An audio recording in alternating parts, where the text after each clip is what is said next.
দেশের চলমান পরিস্থিতিতে সোশ্যাল মিডিয়াতে পোস্টের মাধ্যমে আগেই শিক্ষার্থীদের পক্ষে নিজেদের অবস্থান জানিয়েছিলেন বাংলাদেশের ক্রিকেটার সহ ক্রীড়াঙ্গনের অনেক ব্যক্তিত্বরা।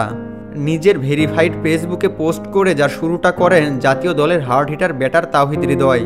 এরপর সেই ধারাবাহিকতায় একে একে যুক্ত হতে থাকেন ক্রীড়াঙ্গনের বাকি তারকারাও। আর এবার শিক্ষার্থীদের যৌক্তিক আন্দোলনের প্রতি সমর্থন জানিয়ে ফেসবুকের ভেরিফাইড পেজের প্রোফাইল লাল করেছেন অনেকেই। সেই তালিকায় ক্রিকেটারদের মধ্যে রয়েছেন pacer Shoriful, wicketkeeper batter Nurul Hasan Sohan, Afif Hossain Dhrubo সহ আরও অনেকেই। এছাড়াও ক্রীড়া ব্যক্তিত্বদের মধ্যে ক্রিকেট বিশ্লেষক ও আন্তর্জাতিক ক্রিকেট ধারাভাষ্যকার সৈয়দ আবিদ হুসাইন সামি, ক্রীড়া সাংবাদিক রিয়াসাত আজিম এবং নোমান মোহাম্মদের মতো ব্যক্তিরাও চলমান আন্দোলনে শিক্ষার্থীদের পক্ষে অবস্থান নিয়েছেন।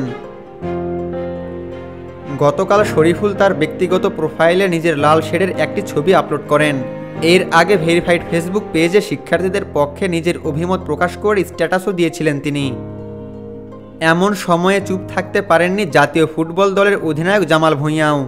শিক্ষার্থীদের আন্দোলনকে সমর্থন করে পরপর 2 দিন সামাজিক যোগাযোগ মাধ্যমে ভিডিও বার্তা পাঠিয়েছেন তিনি। এদিকে ক্রিকেটার আফিফ হোসেন ধ্রুব 17 জুলাই তার ভেরিফাইড ফেসবুক পেজে চলমান সংকট নিরসন চেয়ে পোস্ট দিয়েছিলেন। এরপর প্রোফাইল পিক হিসেবে লাল বর্ণযুক্ত বাংলাদেশের মানচিত্র আপলোড করেন তিনি। এছাড়া চলমান ইস্যুতে শুরু থেকে শিক্ষার্থীদের পাশে ছিলেন ক্রিকেট বিশ্লেষক ও আন্তর্জাতিক ক্রিকেট ধারাভাষ্যকার সৈয়দ আবিদ হুসাইন সামি। 16 জুলাই নিজের ফেসবুকে পোস্ট করে আহত শিক্ষার্থীদের জন্য রক্ত সংগ্রহের উদ্যোগ নেওয়ার কথা জানান তিনি। শুধু তাই নয়, শিক্ষার্থীদের পক্ষে অবস্থান নিয়ে 31 জুলাই নিজের ফেসবুক প্রোফাইলও লাল করেন তিনি। আন্দোলনে শিক্ষার্থীদের পাশে আছেন ক্রীড়া সাংবাদিক নোমান মোহাম্মদও। ক্রীড়াভিত্তিক পেজ নট আউট নোমানের শিক্ষার্থীদের পক্ষে ভিডিও বার্তায় এটি জানান তিনি। অন্যদিকে আরেক ক্রীড়া সাংবাদিক রিয়াসাত আজিমও শিক্ষার্থীদের পক্ষে নিজের সরব উপস্থিতির জানান দেন। এদিকে ক্রিকেটারদের মধ্যে উইকেটকিপার ব্যাটার নুরুল হাসান সোহান ফেসবুকে পোস্ট ছাড়াও বাংলাদেশের লাল জার্সি পরিহিত একটি ছবিকে প্রোফাইল পিকচার হিসেবে আপলোড করেন। চলমান ইস্যুতে শিক্ষার্থীদের মতো কাছের একজনকে হারিয়েছেন জাতীয় দলের ক্রিকেটার এনামুল হক বিজয়। নিজের ব্যবসায়িক প্রতিষ্ঠানের ম্যানেজার আকরাম রাব্বিকে হারিয়েছেন তিনি। এ নিয়ে ফেসবুকে একটি আবেগঘন পোস্ট দিয়ে বলেছিলেন, নিজের দেশে এমন মৃত্যু কেউ আশা করে না।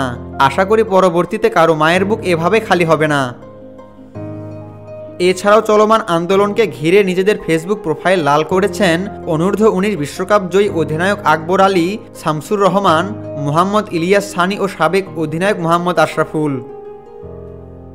এর আগে ফেসবুকে পোস্ট দিয়ে শিক্ষার্থীদের পক্ষে অবস্থান নিয়ে চলমান সংকটের নিরসন চেয়ে আহ্বান জানিয়েছিলেন আরও অনেক ক্রিকেটার। যে তালিকায় রয়েছেন মুশফিকুর রহিম, তামিম ইকবাল, মাহমুদুল্লাহ রিয়াদ, নাঈম হাসান, তানজিদ হাসান তামিম, নাঈম শেখ ও মুমিনুল হকের মতো ক্রিকেটাররা।